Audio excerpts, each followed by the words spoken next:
Halo semuanya, kembali lagi bersama Babel saja ya. Sengaja suaranya nggak keras-keras karena saja sudah bobo. Alhamdulillah setelah 2 hari saja demam. Hari ini kayaknya saja nih khususnya sore ini saja sudah kembali pulih, sudah bisa tertawa dengan ceria, terus matanya terlihat lebih terang. Kalau kemarin tuh matanya sangat sayu ya, seperti orang kurang tidur emang. Tidur, bahkan semalam aja kita baru tidur tuh sekitar jam setengah 3 tuh, karena saja maunya digendong, nanti ditaruh bentar nangis, selalu begitu. Akhirnya masa-masa itu sudah lewat dan sekarang saya sudah lebih nyaman kondisinya ya. Mungkin kalau kemarin tuh gampang nangis sama rewel karena badannya lagi gak nyaman, badannya lagi menyesuaikan diri dengan eh, bakteri yang divaksin ke dalam tubuhnya. Ya, semoga dengan begitu saja kedepannya semakin sehat ya. Ya, hari ini kita bakal lanjutkan membaca dari buku Latazan. Ini intisari Latazan, buku punya Uma. Kita masih di Depok, di rumah Abah. Tadi Abahnya sudah berangkat kerja, terus Abah hari ini melatih pagi, lanjut ke Kalideres. Sayangnya pas nyampe Kalideres Bobo tertidur karena kita semalam begadang ya. Bobo jadi ngantuk sekali, terus kagak ngelatih deh, cuma tidur doang terus balik lagi ke sini. Apa ya, seenggaknya Bobo udah dapet istirahat tadi siang dan sekarang udah lebih segar. Alhamdulillah babunya udah segar, saja udah segar, rumahnya juga segar, kita semuanya sehat-sehat ya. Nah, sekarang kita bisa lanjutkan aktivitas kita deh. Bapak bisa lanjutin belajar, Mama bisa lanjutin skripsiannya, saya lihat nanti bisa lebih nyaman. Oke, kita bakal baca satu tema yang berjudul Kecerdikan Membutuhkan Kejujuran. Suatu saat saya mendengar siaran radio London BBC yang memberitakan tentang usaha pembunuhan terhadap penulis Mesir terkenal Najib Mahfuz, penerima hadiah Nobel dalam bidang sastra. Kemudian, saya berusaha mengingat-ingat buku-buku yang pernah saya baca. Setelah saya bandingkan, saya jadi heran kepada orang ini. Bagaimana bisa dia menafikan aksioma bahwa hakikat itu jauh lebih besar daripada khayalan, bahwa keabadian itu jauh lebih agung daripada kefanaan, dan bahwa prinsip Rabbani Samawi itu jauh lebih tinggi dan mulia dari prinsip-prinsip basyari. Maka apakah orang-orang yang menunjuki kepada kebenaran itu lebih berhak diikuti, ataukah orang yang tidak dapat memberi petunjuk kecuali bila dipetunjuk? Quran Surat Yunus ayat 35.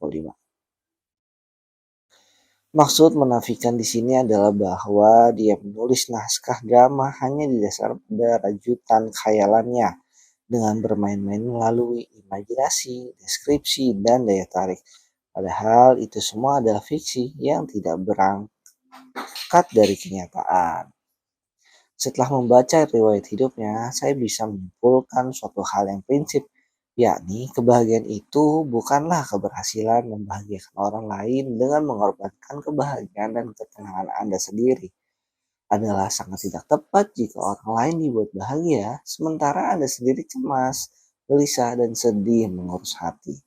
Sejumlah penulis melontarkan pujian mereka kepada para penulis yang brilian dan menggambarkan mereka sebagai yang rela membakar diri demi memberikan penerangan kepada yang lain.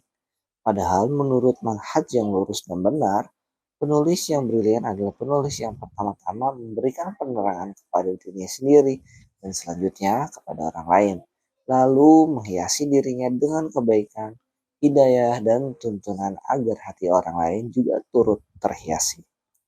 Sejauh yang saya baca, tak ada masalah akhirat dan dunia gaib yang disinggung dalam tulisan-tulisan Najib Mahfuz. Ya, memang ada imajinasi, ilustrasi, daya tarik, dunia, dan nama besar. Tapi kemudian, di mana kebenaran itu, tujuan hidup, risalah yang dibawa Nabi, dan perjanjian dengan Tuhan. Saya tahu bahwa Najib Mahfuz telah sampai pada apa yang dia inginkan. Pada masing-masing golongan, baik golongan ini maupun golongan itu, kami berikan bantuan dari kemurahan Tuhanmu, dan kemurahan Tuhanmu tidak dapat dihalangi. Quran Surat Al-Isra 20. Manusia itu tidak akan pernah merasa cukup dengan mendapatkan apa yang ia inginkan. Ia baru akan merasa cukup setelah mendapatkan apa yang dikehendaki Allah. Allah hendak menerangkan hukum syariat kepadamu dan menunjukimu kepada jalan-jalan orang yang sebelum kamu, para nabi dan salihin, dan hendak menerima taubatmu. Dan Allah Maha Mengetahui lagi Maha Bijaksana. Dan Allah hendak menerima taubatmu, sedangkan orang-orang yang mengikuti hawa nafsunya bermaksud supaya kamu berpaling sejauh-jauhnya dari kebenaran. Quran Surat An-Nisa 26-27. Saya tidak bersaksi pada kenyataan siapa yang akan masuk surga dan siapa yang akan masuk neraka, kecuali yang telah diidentifikasi oleh Allah atau ada dalil syariah yang menerangkan tentang hal itu. Saya hanya menilai dari perkataan, perbuatan, dan gelagat. Dan kamu akan benar-benar mengenal mereka dari kiasan-kiasan perkataan mereka. Quran Surat Muhammad ayat 30.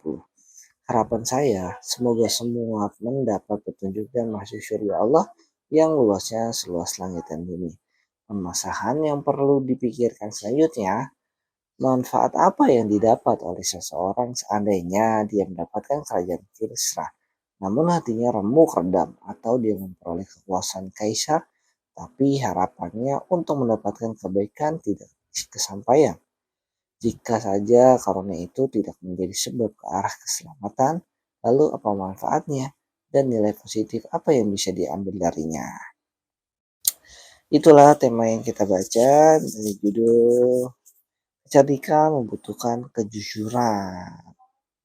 Di sini tadi ya ada poin-poin yang sangat jelas ya. Pertama tentang memberikan kebahagiaan kepada orang lain namun dia sendiri mengorbankan kebahagiaannya. Nah, itu tidak tepat karena sebelum kita memberikan kebahagiaan, pastikan kita sudah bahagia. Atau kita ingin menerangkan, pastikan kita ini juga cukup terang gitu loh. Walaupun akhir-akhir ini kalau dilontarkan di media sosial pasti selalu ada argumentasi lawat. Nah, bebas, semua orang bisa berpendapat ya. Kalau misalnya kita ngomong kayak gitu ya, misalnya kayak tadi saya bilang, kalau kita ingin membahagiakan orang lain pasti kita itu bahagia. Nah, nanti pasti ada yang jawab seperti ini, karena nggak perlu gitu, karena kebahagiaan saya itu adalah ya membahagiakan orang lain. Saya malah nggak bahagia kalau nggak bisa ngebahagiakan orang lain. Nah, ada juga kan kayak gitu ya. Begitulah kehidupan, sangat kompleks. Selanjutnya apalagi ya, oh ya nih, manusia tidak akan pernah merasa cukup dengan mendapatkan apa yang inginkan. Ia baru akan merasa cukup setelah mendapatkan apa yang dikehendaki Allah. Waduh. Begini, pantas saja ya orang udah kaya, udah punya jabatan, udah punya uang, udah punya kekuasaan, tapi masih suka korupsi. Sebenarnya apa yang dicari ya? Karena kebahagiaannya itu bukan karena dia korupsi, karena Allah belum kasih aja kebahagiaan itu. Dia pikir dengan banyak korupsi dia bakal bahagia. Dia pikir dengan dia menyakiti orang lain dia bakal bahagia. Karena itu ternyata kalau dari buku ini ya, perspektif yang salah. Karena kebahagiaan itu ya karena Allah kehendaki aja kita bahagia. Seperti itu. Wah, saya lihat mulutnya. Saya udah nyenyak belum ya? Alhamdulillah saja sekarang sudah lebih nyaman bobonya. Semoga malam ini saja bisa bobo panjang ya. Kita walaupun nanti bangunnya pagi, malam gak ada bangun-bangun lagi. Walaupun bangun, cukup disusui, nggak perlu digendong-gendong dulu. Oke? Cukup untuk videonya. Terima kasih. Sampai ketemu di video selanjutnya. Semoga kita selalu diberi kesehatan, selalu diberi kekuatan dalam jalan pemerintah dan menjauhi segala larangan. Assalamualaikum warahmatullahi wabarakatuh.